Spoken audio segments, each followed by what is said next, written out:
회장님 여동생은 힘을 못 써요. 우리나라 모든 재벌 중에 회장님 여동생이 직계 자식보다 힘쓴 거 봤습니까? 없습니다. 제가 재벌하고 자꾸 비교하는데 그냥 북한을 재벌 보듯이 보시면 됩니다. 저긴 세습 재벌이다, 세습 왕조다 라고 보시면 간단합니다.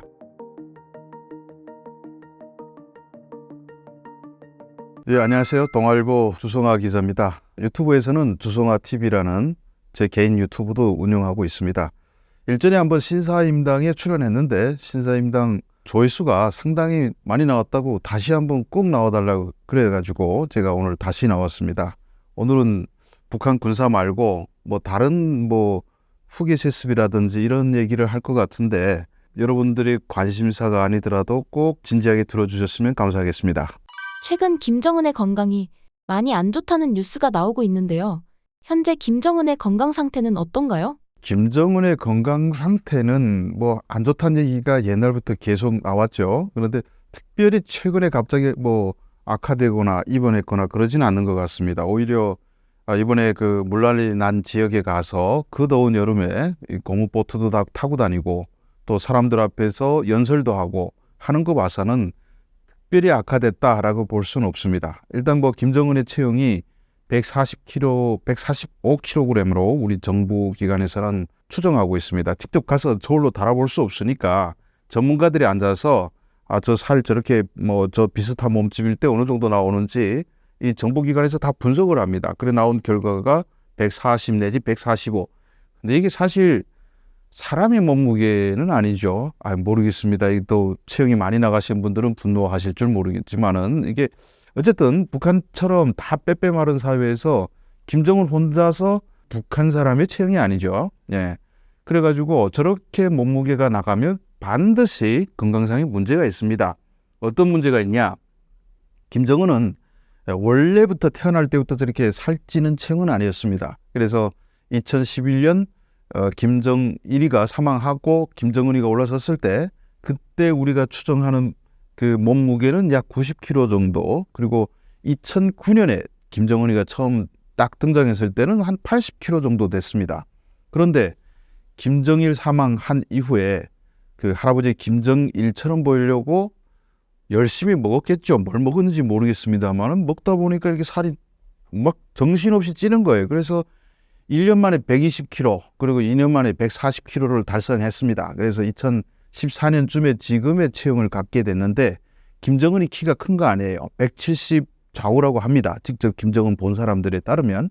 그러니까 170에서 140kg 급격히 찌다 보니까 이러면 반드시 따라오는 이 건강상의 문제가 있습니다. 어떤 문제가 있냐?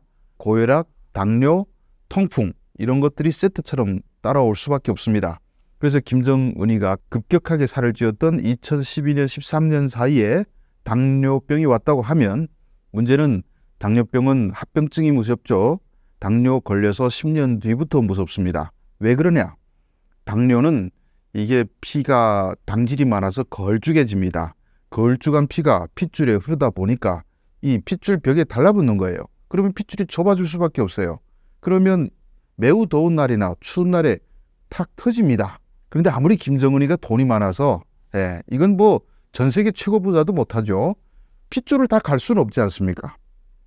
그러면 피가 걸쭉해지면 실핏줄부터 막히기 시작하는데, 그래서 심장에서 제일 먼 발, 당뇨발이라는 게 왜 나옵니까? 발에 있는 실핏줄이 막히면서 상처가 나면 발을 절단해야 돼요.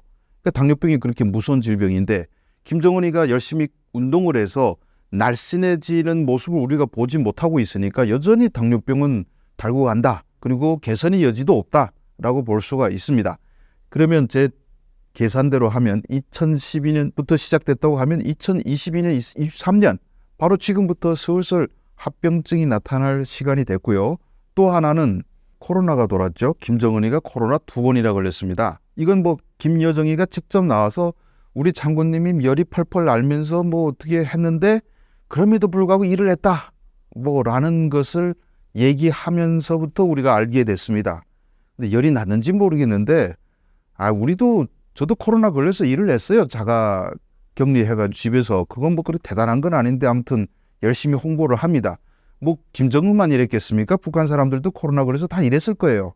아무튼 근데 대단한 거 한 것처럼 일을 했는데 아마 그때 제가 봤을 때는 김정은이가 죽음의 문턱에 갔다 오지 않았나 싶었습니다. 그래서 2022년 7월에 김정은이가 코로나 걸렸다고 그랬는데 코로나 걸리고 완치돼 나와서 10월부터 김주애를 본격적으로 데리고 다니기 시작했습니다.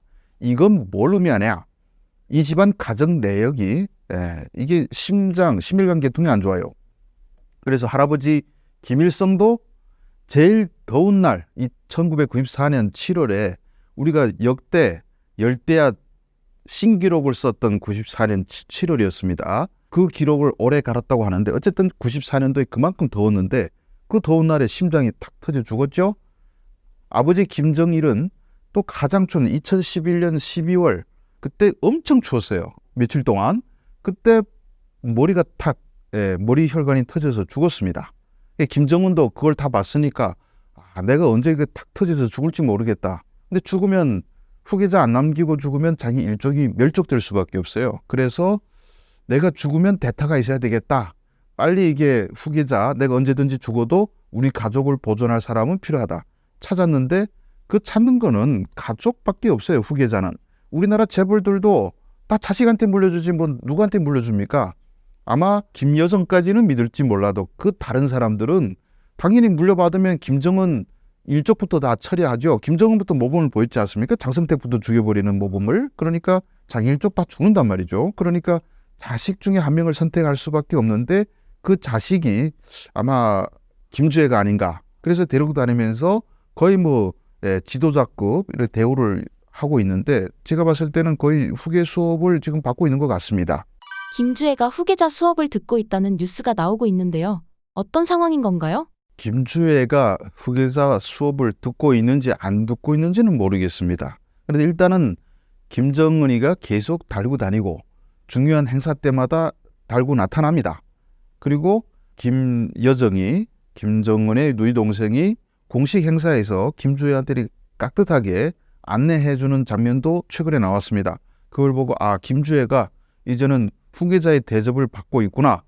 근데 후계자 수업을 뭘로 받고 있는지 모르겠는데 공부는 공부대로 하고 저는 좀 운동을 개인적으로 했으면 좋겠다는 생각이 들더라고요. 아버지도 140kg인데 김주애도 거의 프로레슬러급의 몸매를 벌써 11살밖에 안 됐는데 그렇게 탁 보이고 있더라고요. 그래서 쟤는 공부보다는 운동이 더 시급한데 후계자 수업 받으면 안 되는데 라는 생각이 드는데 이게 후계자 수업이라는 게 별거 없습니다. 김정은은 후계자 수업을 제대로 받은 줄 아십니까? 별로 못 받았어요. 그리고 김정일도 마찬가지고요. 그러니까 이건 수업을 통해서 완성되는 게 아니고 아버지가 얼만큼 뭘 물려주는가 하는 거에 달린 문제입니다. 그래서 북한 같은 독재 국가를 물려받으려면 몇 가지 물려받을 게 있죠. 일단 당을 물려받아야 되고 군을 물려받아야 되고 비밀경찰을 물려받아야 되고 돈줄을 물려받아야 됩니다. 기본적으로. 그런데 김정은이가 물려받을 때는 제일 먼저 비밀경찰, 그러니까 국가보위부를 먼저 물려줬어요. 아버지 김정일이가. 두 번째 군을 물려줬습니다. 그리고 당은 제일 마지막에 물려주고 그 다음에 세 번째로 물려준 게 돈줄. 그러니까 한 나라 독재자는 온 나라에 있는 돈이 다 내 손에 관리가 가능해야 됩니다. 그거 관리하지 않은 독재는 오래갈 수가 없어요. 이거는 우리 수천 년 역사에서 증명한 팩트인데 그런데 장성택도 왜 죽였냐? 그때 김정은이가 타 올라섰으니까 북한 당 자금의 50% 이상을 장성택이 관리했습니다. 이 돈을 관리 못하는 독재자는 오래갈 수가 없어요. 그래서 장성택도 어쩌면 그런 연장선에서 중요한 가장 큰 이유 중에 하나긴 했는데 어쨌든 그렇게 물려줘야 되는데 김주애한테 이제 지금 뭐부터 물려주기 시작했는지는 모르겠습니다만은 현재로서는 물려준 것 같지 않습니다. 왜냐하면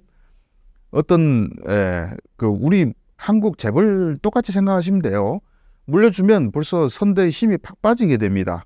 그래서 일단은 지금 본격적인 권력을 물려주기보다는 일단 사람들 앞에서 얼굴을 내보이면서 얘가 내 후계자야. 내가 죽으면 얘가 돼. 라는 것을 인식시킬 필요성이 있습니다. 이게 꼭 필요한 것이 만약에 2008년도 8월에 김정일이가 뇌졸중으로 쓰러졌는데 그때 죽었어야 돼요. 그러면 북한이 붕괴됐을 수 있습니다. 왜냐하면 그때는 공식적인 후계자가 없었습니다. 그러면 북한 권력기관들끼리 싸움이 나요. 가령 장성택은 저 마지가 돼야 된다 해가지고 김정남 내세울 것이고 또 어디서는 그래도 김정철이가 그래도 같이 데리고 살던 여자 중에 첫째인데 하고 내세우고, 또 어떤 무리들은 김정은한테 줄 서서 여기가 리더십이 있으니까 여기를 내세워야 됩니다. 이런 식으로 저저마다 막 내세우다 보면 내부적인 권력 싸움이 벌어지게 됩니다. 그런데 김정일은 뇌졸중 걸렸다 쓰러졌다가 살아났어요. 3년 더 있다 죽었는데 아무것도 안 하고 그냥 아들한테 물려주는 데만 집중했습니다. 그래서 비밀경찰, 군, 돈, 당 물려주고, 그리고 나서 마지막에 한 일이 뭐냐, 김일성 광장 주석단에 아들을 데리고 나와서 얘가 내 후계자요 라는 것을 보여줬습니다. 그러니까 북한 사람들이 쟤구나 이렇게 알게 된 거예요.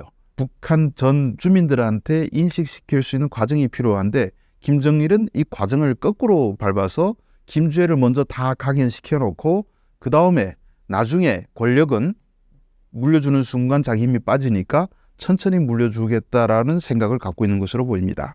만약 김주애가 김정은의 뒤를 잇는다면 남존여비 사상이 강한 북한에서 여성이 지도자가 되는 것에 거부감은 없을까요? 받아들이기가 상당히 어렵습니다. 그래서 저 김주애 후계자론의 가장 큰 취약점은 과연 북한 주민들이 어린 여자의 말을 들을까라는 생각을 저도 갖고 있습니다. 그런데 한 가지 뭐 할 수 있다고 보는 견해는 어차피 다 감옥처럼 만들어 놨는데 뭐 진짜 바보를 앉혀놔도 통제야 얼마든지 가능하지 않겠냐.